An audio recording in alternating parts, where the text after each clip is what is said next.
everybody, welcome back. Today we're going to be on chapter 80. You remember up to this point, Ellen has had her baby, and it has been placed in the care of a local doctor who does not know her identity. Mr. Greenwood has been informed of the baby's birth and has agreed to support it financially, provided the doctor never reveals his identity or Ellen's identity. And he's told Ellen, I'll take care of the baby as long as you keep the secret I told you had to keep, which I'm convinced is that he is Eugene Richards' brother. We'll see about that one. Sir Rupert Harborough has the debt he owes to Mr. Greenwood has come due, and if he doesn't pay it, then Mr. Greenwood / Montague is going to tell his father-in-law, Lord Tremorden, what's been going on, and so he's going to be ruined. Richard has gone to the continent because he has been summoned there by the newspaper man that he met when he was in Newgate. Because he had an accident and he's dying, and Richard needs to help him with some stuff, and it's all getting all mixed up, and the bank has failed, and so Count Alteroni and his family are financially ruined, and Eliza Sidney is in Italy, and the Grand Duke of the place where she's living has fallen in love with her, and it's all very, very exciting. So we'll see where this is going to take us today. Chapter 80, The Revelation. That same evening, Mr. Chichester dined with his friend Sir Rupert Harborough in the dwelling of the latter in Tavistock Square. Whenever her husband invited this guest, Lady Cecilia invariably made it a rule to accept an invitation elsewhere. The baronet and his friend were therefore alone together. "This is awkward, very awkward," said Chichester when the cloth was removed and the two gentlemen were occupied with their wine. "Awkward, I believe you," exclaimed the baronet. "Upon my honour, that Greenwood ought to be well thrashed." "He is an insufferable coxcomb," said Chichester. "A conceited humbug," added the baronet. "A self-sufficient fool," remarked Chichester. "A consummate scoundrel," cried Sir Rupert. "So he is," observed Chichester. "But all this will not pay my bill," continued the baronet. "And where to obtain £600? The deuce take me if I can tell." "No, nor I either," said Chichester, "unless we get a couple of horses and ride down towards Hounslow upon a venture." "You never can be serious, Chichester. What, turn highwayman?" "I was only joking, but do you really think that Greenwood will press you so hard?" "He will send the bill to Lord Tremorden's bankers tomorrow. Oh, I can assure you he was quite high about it, and pretended to forget all the circumstances that had led to the transaction. To every word I said it was, 'I don't recollect. May the devil take him.' And so he has got you completely in his power?" "Completely." "And you would like to have your revenge?" "Of course I should, but what is the use of talking in this manner? You know very well that I can do him no injury." "I am not quite so sure of that," said Chichester. "What do you mean?" demanded the baronet. "I can see that there is something in your mind." "I was only thinking.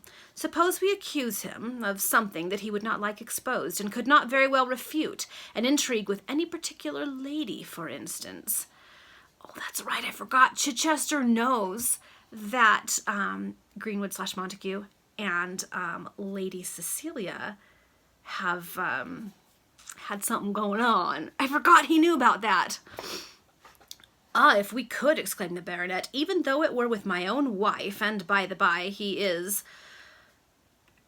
very intimate with Lady Cecilia." "Of course he is," said Chichester dryly. "Have you never noticed that before?" "It never struck me until now," observed the baronet. "But it has struck me frequently," added Chichester. "And when I think of it," continued Sir Rupert Harborough, "he has often been here for an hour or two together, and I have gone out and left him with Lady Cecilia in the drawing-room, and when I have come back he has been there still. Greenwood is not the man to waste his time at a lady's apron-strings for nothing." "Chichester, you do not mean—" "Oh, no, I mean nothing more than you choose to surmise." "And what would you have me surmise?" "I do not suppose," said Chichester, "that you care very much for Lady Cecilia. You are well aware of my feelings with regard to her. And out of all the money she has had lately, and affluence that you yourself have noticed more than once, she has never assisted you." "No, never, and I have often puzzled myself to think whence those came." "You cannot suppose that either Lord or Lady Tremorden replenish her purse." "Yes, I have thought so." "Oh, very well, you know best," said Chichester, and sipped his wine with an affected indifference which was in itself most eloquently significant. My dear fellow, said the baronet after a pause, I feel convinced that you have got some plan in your head, or else that you know more than you choose to say. In either case, Lady Cecilia is concerned. I have told you that I care not one fig for her, on my honour. Have the kindness, then, to speak without reserve. And then you may be offended, said Chichester. How absurd! Speak. Well, if I was to tell you that Lady Cecilia, well, is Greenwood's mistress. The proof, said the baronet, the proof. I myself saw them in each other's arms. Sir Rupert Harborough's countenance grew deadly pale, and his lips quivered. He now revolted from the mere idea of what he had just before wished to be a fact. You remember the day that Greenwood called to acquaint us with his success at Rawdonborough in March last? Said Chichester after a pause. You and I had been practising with the dice and cards, and we went out together. I recollect, exclaimed the baronet, and you returned for the dice boxes which you had left behind. It was upon that occasion Greenwood followed me out of the drawing-room and gave me £100 to keep the secret. True, you produced £100 immediately afterward, and you said that Greenwood had lent you the amount. Why did you never tell me of this before? The deuce! It is a pleasant thing to communicate to a friend, Harborough. Besides, it always struck me that the discovery would one day or another be of some use. Of use indeed, said the baronet.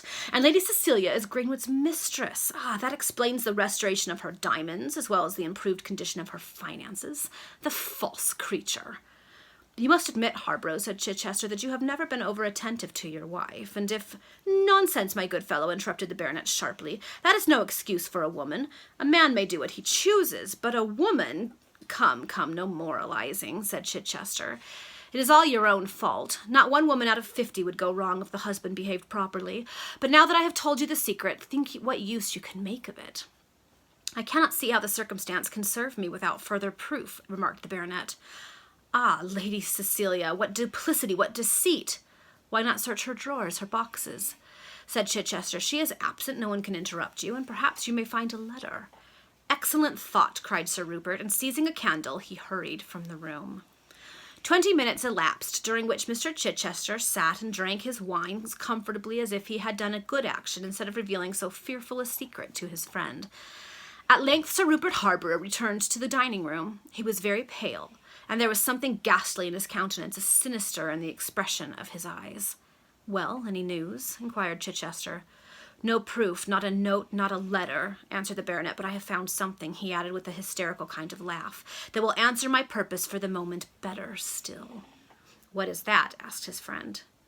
Lady Cecilia's diamonds and other trinkets, presents more likely from Greenwood, together with £90 in notes and gold. Capital, cried Chichester. You can now settle with Greenwood. Yes, I will pay him his £600, renew for the remainder of 3 or 4 months, and then devise some plot to obtain undeniable proof of his amour with Lady Cecilia. But when I think of that woman, Chichester, not that she is anything to me, still she is my wife. Nonsense, it is fortunate for you that I told you of the affair, or else you would never have thought of using her property for the purpose of raising the sum you require. So basically, Sir Rupert is going to go sell the diamonds and stuff, and use that money to pay off Greenwood. So he's paying his debt to Greenwood with the stuff Greenwood bought for his wife. So that's an interesting turn of events.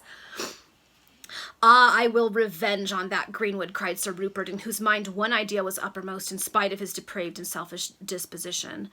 I will have the most signal vengeance upon the seducer of my wife, but remember, Chichester, I care nothing for her. Still the outrage, the dishonor, the perfidy. Yes, he added, dashing his clenched fist upon the table, I will be avenged. And in the meantime, convert the diamonds and jewels into money, said Chichester. It is only 7 o'clock. We have plenty of time for the pawnbrokers. Come, cried the baronet, whose manner continued to be excited and irritable. I am ready. The two friends emptied their glasses and took their departure, the baronet having carefully secured about his person the booty he had plundered from his wife.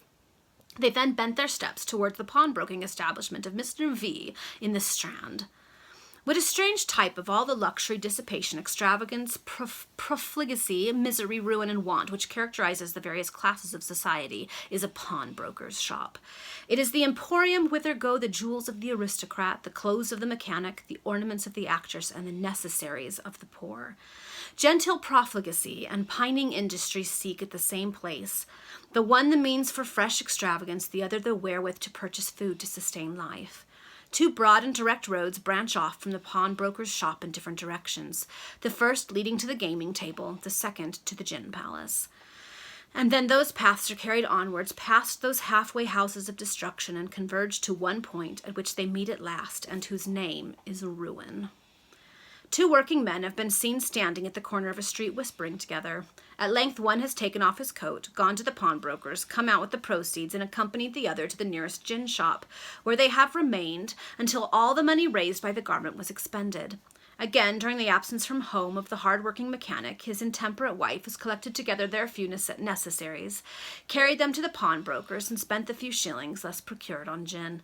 The thief, when he has picked a pocket of a watch, finds a ready means of disposing of it at the pawnbroker's.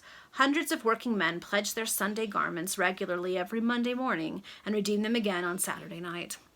Are pawnbroker shops a necessary evil? To some extent they are. They afford assistance to those whom some pressing urgence suddenly overtakes, or who are temporarily out of work. But are not the facilities which they thus present to all classes liable to an abuse more than commensurate with this occasional advantage? Decidedly. They supply a ready means for drink to those who would hesitate before they sold their little property out and out. For everyone who pawns under such circumstances entertains the hope and intention of redeeming the articles again. The enormous interest charged by pawnbrokers crushes and effectually ruins the poor. If the government were really a paternal one, if it had the welfare of the industrious community at heart, it would take the system of lending money upon deposits under its own supervision, and establish institutions similar to the Mont de Piété in France. Correctly managed, demanding a small interest upon loans, such institutions would become a blessing. Now the shops of pawnbrokers are an evil and a curse.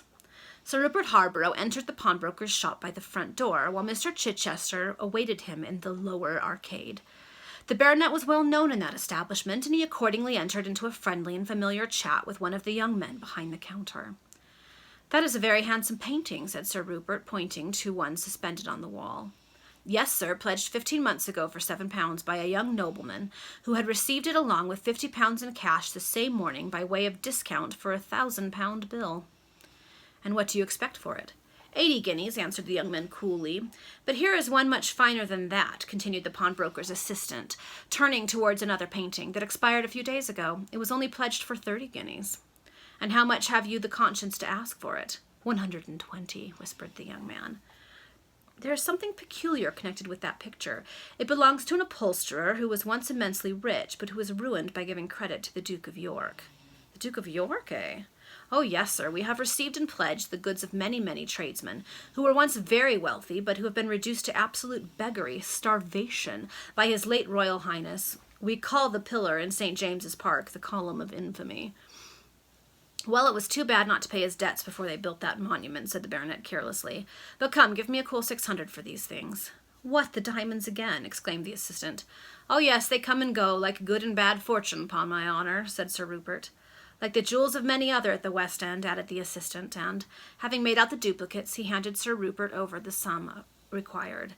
On the following morning, the baronet paid Mr. Greenwood the £600, and gave a new bill for 1,000 at 4 months, for which the capitalist was generous enough not to charge him any interest. There was nothing in the baronet's conduct to create a suspicion in Mr. Greenwood's mind that his intrigue with Lady Cecilia was detected.